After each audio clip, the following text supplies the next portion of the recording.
We did it. We got through another week and it is finally Friday. So for Cellar Angels on the website right now, there is some amazing wine, but more importantly, we are broadcasting live for the first time ever on the Cellar Angels Facebook page. So that is fantastic. So if you want to ask a question, raise your hand. We can see you. Give a shout out. That would be fantastic as well. But we've got a jam-packed wine extravaganza for you, kind of in celebration of Thanksgiving, because the two wines we're going to taste and talk about today are ideal matches for anything on the Thanksgiving table. And I'm not even going to put an asterisk by that. You can throw anything you want at me on the Thanksgiving table, and one of these two wines will be a perfect pairing with it. So let's get to our first wine. It is from famed Sonoma producer in the Green Valley, Iron Horse. Now, I'm going to try to get up there. And if you can see that label or not, I don't know if you can. But Iron Horse, I say famed producer because they bought this property in Green Valley in 1976 is my recollection. And they were actually advised, don't grow grapes here.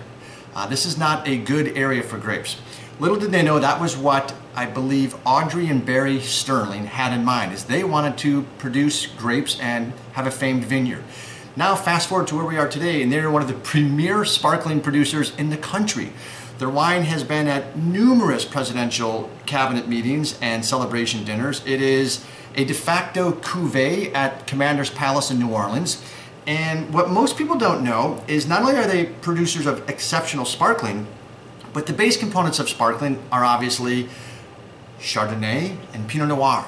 So this Chardonnay, I'm going to talk to you about it because it's going to rock your world. And that's a very technical wine term. We don't like to get too sophisticated here at Cellar Angels. Just great wines, great access. These two are at the top of the page right now at cellarangels.com. So I encourage you to get there fast because this one, the Chardonnay, only had 245 cases produced. So think about it. This is their 2015 native yeast Chardonnay. So people say, well, what does native yeast mean? That means that they're going in a more traditional production method for fermentation. There is yeast on the ground, there is yeast on the vines, there is yeast on the grapes, and that's what they're using natively to actually start the fermentation. It's more authentic. It's very, very risky might be a word. It's sometimes challenging, but what it does is it lends a more genuine, authentic reflection, typicity, if you will, of the actual region, the grape, the soil, the climate, everything that happened that year. And if you go over to the old world in Spain and France and Italy, there's a essential ecosystem surrounding native yeast and things like that because the cellar hasn't been swept or dusted in 100 years and there's cobwebs everywhere, and those items are sacred to them in the wine production because they believe it contributes to the overall ethos of the wine. And I have to agree with them. So this Chardonnay, 100% Chardonnay, $50 retail on the Iron Horse website, $40 incentive on the Cellar Angels website. So I definitely want you to take advantage of that. But check out that color. It is not your golden, heavy extracted, oaky, buttery, jammy Chardonnay. It is a more mineralistic, more elegant Chardonnay. It is got just amazing flavors. I like this term minerality because you get a lot of almost wet crushed pebbles, and that doesn't sound very attractive to put them in your mouth, but when you actually have great Chablis, great Montrachet, great French white Bergs, that's a little bit redundant, that's what you get. And you also have the kind of golden ripe apple, so you have that acidity with the apple and the luscious fruit that when you bite into it is just delicious.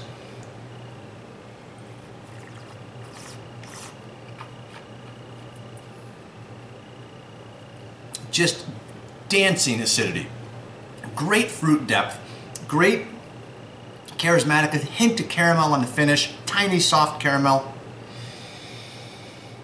Joy Ann Sterling, who is the proprietor of Iron Horse right now, and her name is, there could be perhaps no more aptly named individual than Joy because she is an absolute treasure and joy to be around. I encourage you to go to the Cellar Angels website and watch this Iron Horse video because she is a treat.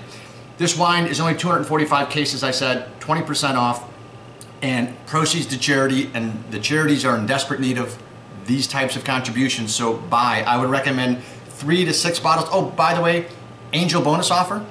You get a case of this, and you're gonna get a tour for 4 people, private tour at Iron Horse, which is easily, I believe, $100 or more value. And this is a wine you're gonna wanna have around the house because most people don't recognize that Iron Horse makes individual Chardonnays in addition to their trophies of sparkling. Let's move on to the other red wine that you should have on the table. This is an Elkhorn Peak 2012 Napa Valley Pinot Noir Reserve. So we were in Green Valley, way over in Sonoma, which is part of the Russian River Valley. Very, very cool climate over there in Green Valley.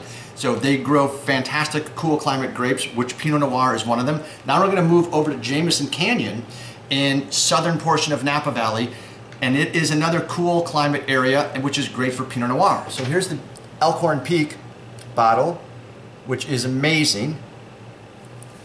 And interesting note about Elkhorn Peak is they were the first people to plant Pinot Noir in Napa Valley. So think about that. There's some great Pinot Noirs coming out of the Caneros region and Jameson Canyon region and Napa Valley in and of itself. These guys were the first to plant it.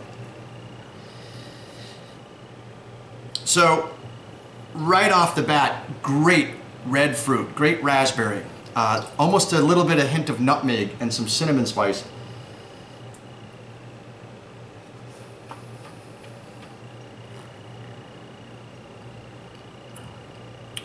Great mouthfeel, purity, strawberry, raspberry, red raspberry, tiny amount of spice, but also low alcohol, very much like the Chardonnay, which was I think 13.4.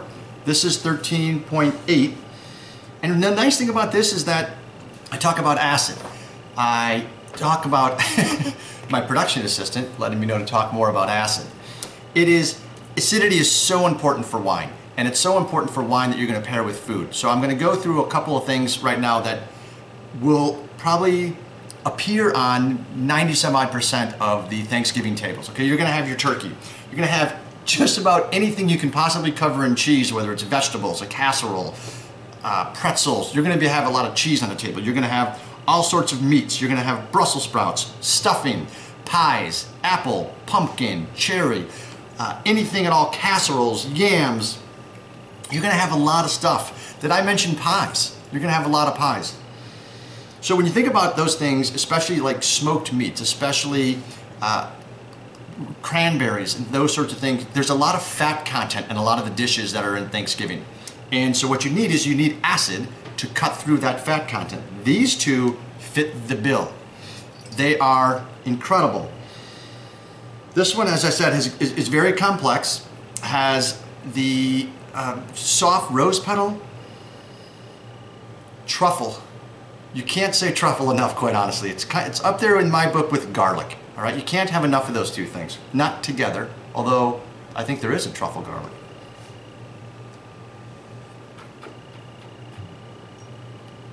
It's pretty special. Both of these wines are incredible. Lastly, before I leave, I have to mention Bottega del Vino because we have a stemware special going on right now on the site. I encourage you to go to cellarangels.com and check out these bad boys. You can get just about anything off of the Bottega del Vino store through us. This is the white wine glass that we live by. This is the red wine glass that we live by. And if you are going to be doing any meat smoking over the holidays, I encourage you to check out Manja TV. You've heard me mention it before. I'm a big proponent of supporting small business, not heavily commercialized businesses, but those folks that actually are doing incredible products, producing them the old-fashioned way with just hard work and grit. And I bought more Manja this week. So I'm not just a unpaid spokesperson, I'm a customer. This is all the Manja I bought. So I've got my Cajun dry rub, I've got my sweet Cajun dry rub, I've got my shrimp mojo. You put some of this over grilled shrimp, it's to die for. And we've got a wine for that. So that's all I have for this Friday, other than to say, we can't do this without you. So I would like you to go to cellarangels.com, grab some of the wines for Thanksgiving. You will not be disappointed. And don't forget to pick a charity. You're gonna make someone's heart smile. Be good to one another. Thank you so much for all your support. Have a great weekend, everyone. Cheers.